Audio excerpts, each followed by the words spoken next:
I think the political landscape and consensus really shifted in the second quarter.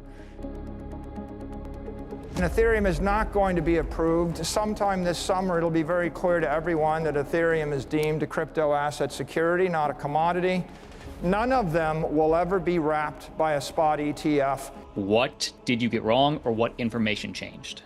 When Trump embraced crypto, the crypto community, I think, was at the end of their rope, where it was pretty clear the current administration was going to continue to wage a war on crypto via enforcement actions.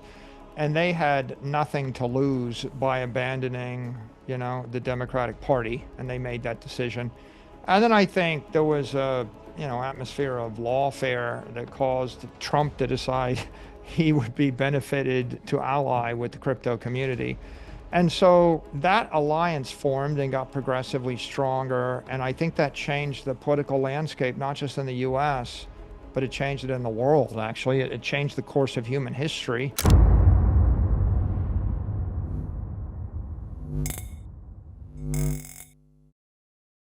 Today, we have Bitcoin bull Michael Saylor discussing the crypto market, why we're about to see an absolute renaissance of cryptocurrency, and what we can expect in the months ahead.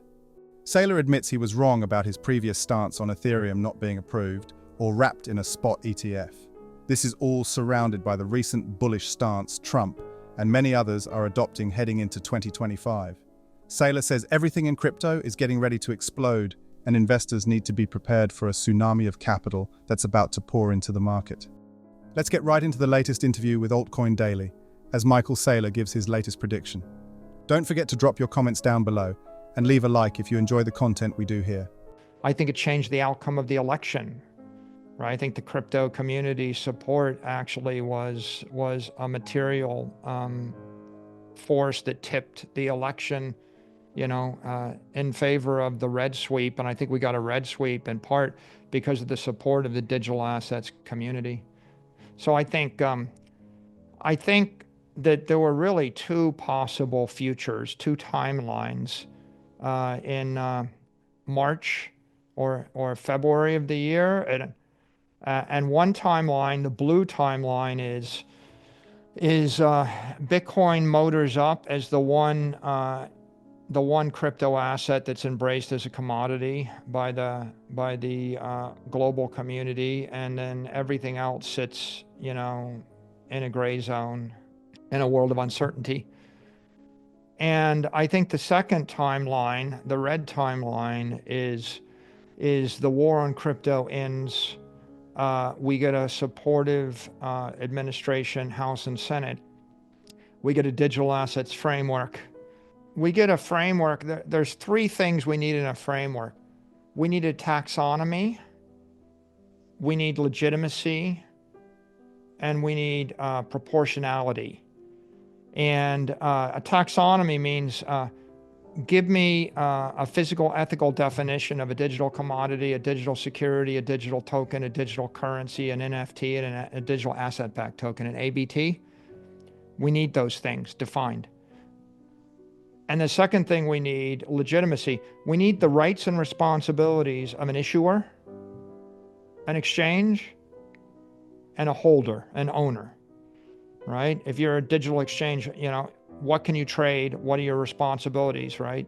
Obviously, something grounded in the do not lie, cheat, and steal area.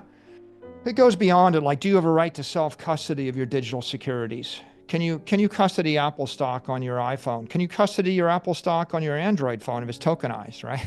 Can you take your Apple stock out of the country? How do I issue a digital commodity? How do I issue a token? What's the difference between a security and a token?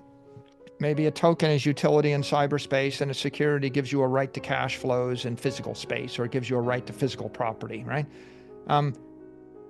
Define a digital currency, a token pegged one for one to a fiat currency backed by currency equivalents. Okay, great. Right, so you can see the taxonomy, you can see the legitimacy, and then you get to this issue of proportionality. It costs right now $10 million a year in compliance fees to actually issue a public security. If you want to raise $1 million once, how do you afford to pay $10 million a year for the insurance policy?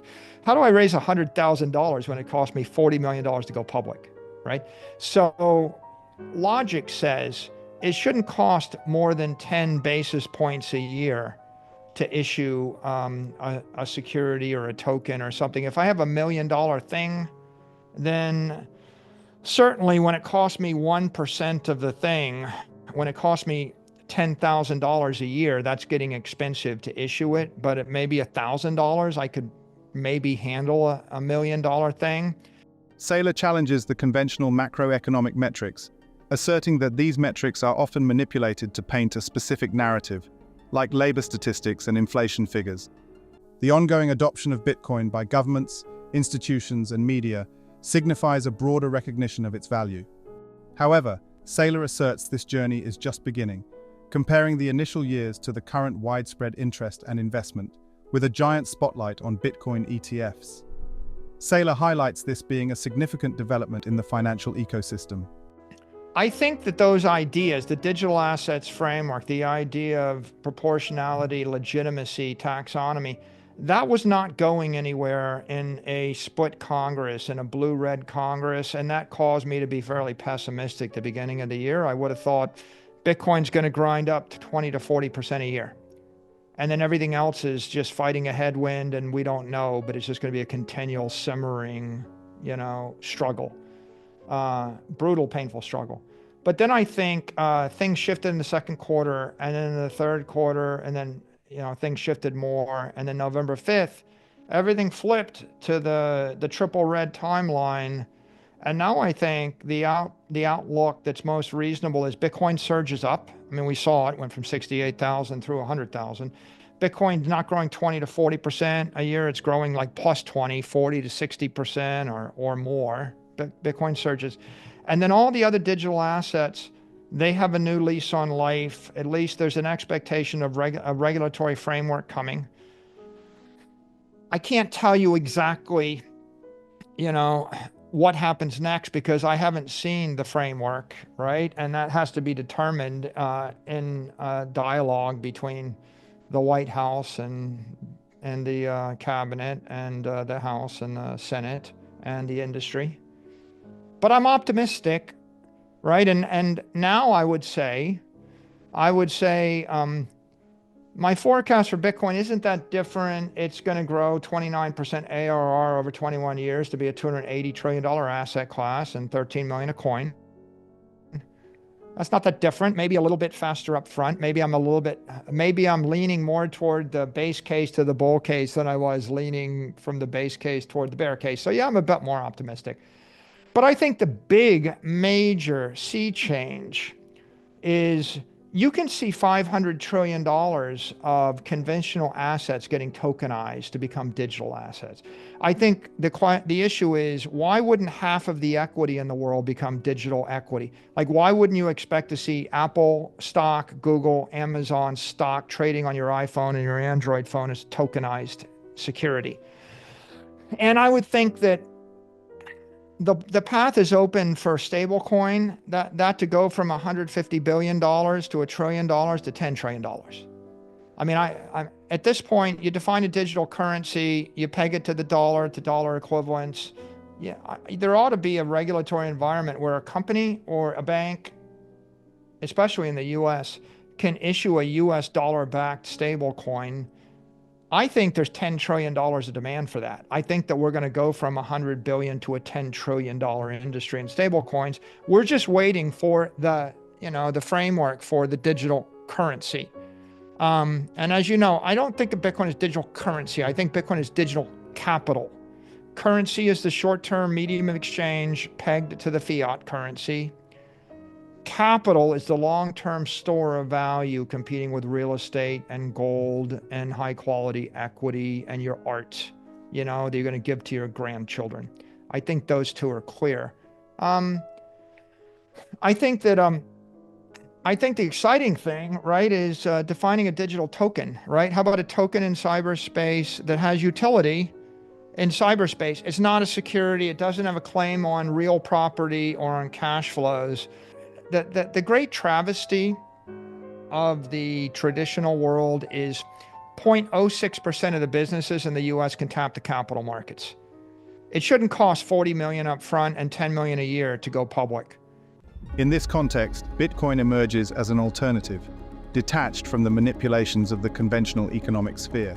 Saylor also highlights that established corporations like Apple, Amazon, and Google will use their established relationships acquired over decades to swiftly acquire substantial amounts of Bitcoin through a spot ETF, bypassing the cumbersome processes involved in procuring the actual commodity. This disparity underscores the transformative power of cryptocurrencies in traditional financial institutions. Michael Saylor underscores the importance of embracing digital currencies as the economic landscape is changing rapidly, and urges investors to leverage Bitcoin's potential to secure a more prosperous financial future.